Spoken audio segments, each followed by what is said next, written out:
So in this quick tutorial, I'll be showing you guys how to edit text on WhatsApp status.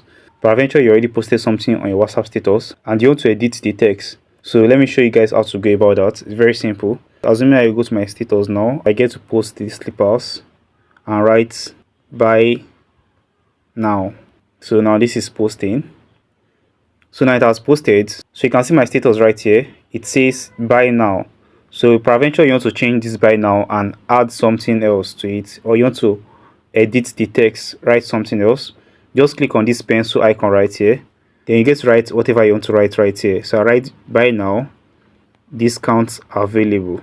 Then you get to post it again. So and that way you've edited the caption on your WhatsApp status. If you are new right here, subscribe to this channel, drop a comment and also like this video. I'll be seeing you guys in my next tutorial. Bye guys.